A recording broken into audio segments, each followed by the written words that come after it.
Doctor Ushma skin and hair clinic లో మీ చర్మం జుట్టు సమస్యలకు సరికొత్త పరిష్కారాలు అందిస్తున్నాం.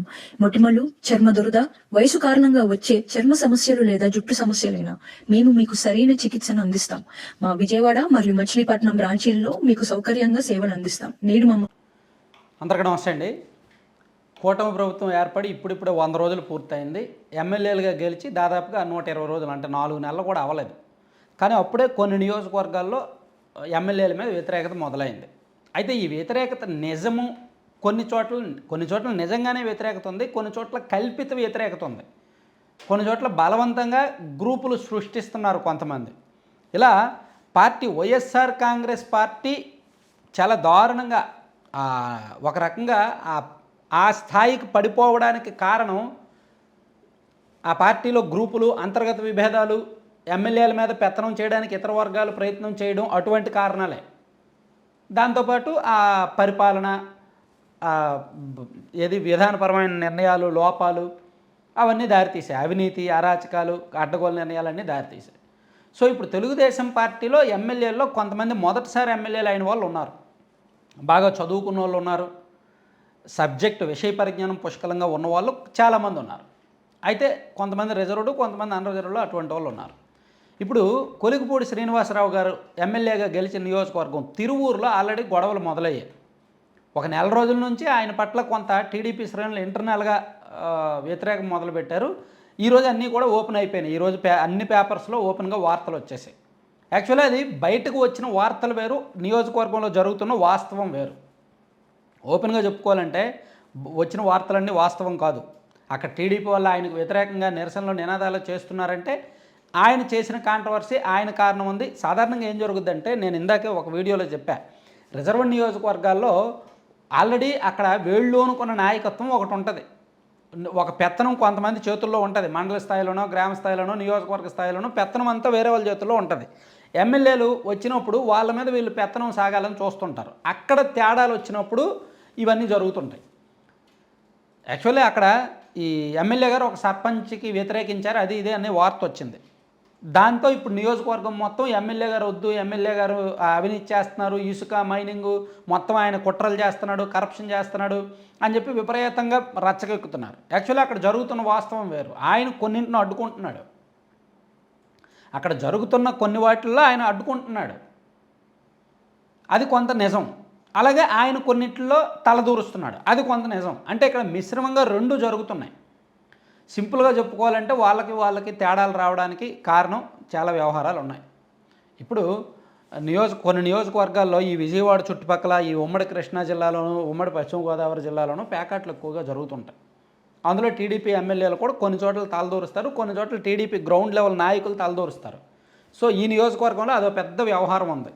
కొన్ని చోట్ల ఎమ్మెల్యే గారు వ్యతిరేకిస్తున్నారు, క్యాడర్ ఏమో ఒప్పుకోవట్లేదు, అది కొన్ని చోట్ల జరుగుతుంది. అలాగే ఇసుక ఒకటి, గ్రావెల్ ఒకటి, రేషన్ బియ్యము, ఇవన్నీ కూడా ఈ గ్రౌండ్ లెవెల్లో కార్యకర్తలు కానీ, లేదా మండల స్థాయిలో నాయకులు కానీ, నియోజకవర్గ స్థాయిలో కానీ సంపాదించడానికి ఇవే సోర్సులు వీళ్ళకి. ఈ మైనింగ్లు లేదా పెద్ద పెద్ద గ్రానైట్లు, పెద్ద పెద్ద సహజ వనరులు ఏమి ఉండవు దోచుకోవడానికి, చిన్న చిన్న చిల్లరవే ఉంటాయి. సో అటువంటి వ్యవహారాల్లో పెత్తనం ప్రశ్న అవుద్ది, పదవి ప్రశ్న అవుద్ది, అవన్నీ తేడాలు వస్తుంటాయి. సో నేను డైరెక్ట్గా స్పష్టంగా చెప్పట్లేదు, కానీ ఆ నియోజకవర్గం వాళ్ళకి సబ్జెక్ట్ అర్థమవుద్ది. నేను ఇప్పుడు చెప్తున్న సబ్జెక్టు ఆ నియోజకవర్గంలో లోకల్లో ఉన్న వాళ్ళకి అర్థమవుద్ది, ఎవరిది తప్పు ఎవరిది రైట్ అనేది అర్థమయ్యే ఉంటుంది. సో ఇది కేవలం కొలికిపూడి శ్రీనివాసరావు గారి విషయంలో బయటకు వచ్చింది. కొంత వాస్తవం ఉంది, కొంత అవాస్తవం ఉంది.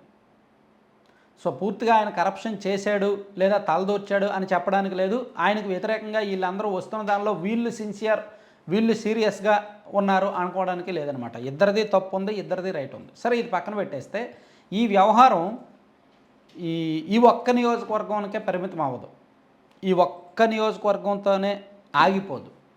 రిజర్వ్ నియోజకవర్గాలు చాలా చోట్ల ఇవే తరహా పరిస్థితులు ఉంటాయి, తలెత్తుతున్నాయి. చింతలపూడి నియోజకవర్గం ఉంది, చింతలపూడిలో కూడా రాజకీయంగా పెత్తనం ఒకరిది, పదవేమో ఎమ్మెల్యే గారు ఒక ఆయన. ఎన్నికలకు ముందే వాళ్ళకి కొన్ని గ్యాప్స్ వచ్చాయి. ఆయనకి సీట్ ఇచ్చినప్పుడే కొంతమంది తిరుగుబాటు చేసే ప్రయత్నం చేశారు, కానీ పార్టీ సీరియస్గా చెప్పడంతో పార్టీకి పనిచేశారు. ఇప్పుడు ఆల్రెడీ ఎమ్మెల్యేగా గెలిచిన రోషన్ కుమార్ గారు కాస్త స్పీడ్గా ఉండటంతో ఆయనకు వ్యతిరేకంగా కొంత ఇంటర్నల్గా ఉంది. అయితే అది బయటకు రాదు, అప్పుడే బయటకు రాకపోవచ్చు, ఒక 6 నెలల సంవత్సరం పట్టవచ్చు. చాలా నియోజకవర్గాలు, రిజర్వ్డ్ నియోజకవర్గాల్లో చాలా చోట్ల ఈ పరిస్థితి తలెత్తుతోంది. ఇప్పుడే బయటికి రావట్లా. అన్రిజర్వ్డ్ నియోజకవర్గాల్లో ఉన్నప్పటికీ ఓపెన్గా క్యాడర్ అలా రోడ్డు ఎక్కలేరు, ఎమ్మెల్యేలకు వ్యతిరేకంగా గలం విప్పలేరు, గ్రూపులు కట్టలేరు. అన్రిజర్వ్డ్ నియోజకవర్గాల్లో, జనరల్ నియోజకవర్గాల్లో ఎమ్మెల్యే మీద వ్యతిరేకత ఉన్నప్పటికీ క్యాడర్ ఎవరు రోడ్డు ఎక్కరు, ఇట్లా వ్యతిరేకంగా మాట్లాడలేరు. టైం వచ్చినప్పుడు మాట్లాడతారు, లేదా ఇంటర్నల్గా పార్టీ పెద్దల దగ్గర మాట్లాడతారు. కానీ రిజర్వ్డ్ నియోజకవర్గాలు వచ్చేసరికి వీళ్ళకి అందరికీ అండగా ఏదో ఒక వేరే నాయకత్వం ఉంటుంది. సో వాళ్ళు వీళ్ళ చేత అలా చేయిస్తుంటారు. ఇప్పుడు కొలికిపూడి శ్రీనివాసరావు గారి నియోజకవర్గం తిరువూరులో అదే మొదలైంది, అంతే, జస్ట్ స్టార్టింగ్. సో ఇదే తరహాలో ఇతర నియోజకవర్గాల్లో కూడా ఇంకొక 6 నెలల్లో మొదలయ్యే అవకాశం ఉంది. టీడీపీతో ఇదే సమస్య, తెలుగుదేశం పార్టీలో ఇదే పెద్ద సమస్య. రిజర్వ్డ్ నియోజకవర్గాల్లో ఎమ్మెల్యేలను ప్రశాంతంగా ఉండనివ్వరు. ఈవెన్ ఎమ్మెల్యేలు కూడా అందరినీ కలుపుకునేటట్టు కూడా ఉండరు. వీళ్ళకి ఈగో ఉంటుంది, వాళ్ళకి ఈగో ఉంటుంది. వాళ్ళేమో మాది పెత్తనము, మేము మొదటి నుంచి ఇక్కడ ఉన్నాము, వీళ్ళు ఇప్పుడు ఎన్నికల టైంలో వచ్చారు వీళ్ళు అనేటట్టు వీళ్ళు ఉంటారు. వీళ్ళేమో నేను ఎమ్మెల్యేని, నాకు వాళ్ళు రావాలి, నాకు వాళ్ళ గౌరవం వెళ్ళేటట్టు వీళ్ళు ఉంటారు. అట్లా ఎవరి పెత్తనం, ఎవరి ఈగో, ఎవరి షేర్లు వాళ్ళకు ఉంటాయి. అక్కడ తేడాలు వచ్చినప్పుడు గ్రూపులు పెరుగుతాయి, బయటకు వస్తాయి. సో ఇప్పుడు ప్రస్తుతానికి ఈ తిరువూరుది మాత్రమే బయటకు వచ్చింది. ఒక 1 year 6 నెలల నుంచి సంవత్సరం అయ్యేలోగా ఇంకొక 10 నియోజకవర్గాల్లో విషయాలు బయటకు వచ్చేస్తాయి. ఆల్రెడీ ఇంటర్నల్గా రచ్చ మామూలుగా లేదనమాట. కావాలంటే మీరు రిజర్వ్ నియోజకవర్గాల్లో జరుగుతున్న అంతర్గత అంశాలను పరిశీలించండి. సో తిరువూరు గొడవ ఏంటనేది నేను ఈ వీడియోలో అస్పష్టంగానే చెప్పా. క్లారిటీ అంటే అంత అర్థమయ్యేలా చెప్పలేదు, కావాలని అలా చెప్పాను. ఒక పజిల్ లాగా వదిలేను అంతే. ఇంకా క్లియర్గా డెప్త్గా ఎవరి తప్పు ఎవరిది ఒప్పు, ఏ ఊరిలో ఏం జరుగుతుందనేది నేను ఒక 10 రోజుల్లో క్లియర్ రిపోర్ట్ ఇస్తా తిరువూరు నియోజకవర్గం. ఎందుకంటే అక్కడ ప్యాకాట్ ఉంది, రేషన్ మాఫియా ఉంది, ఇసుక మాఫియా ఉంది, గ్రావెల్ మాఫియా ఉంది.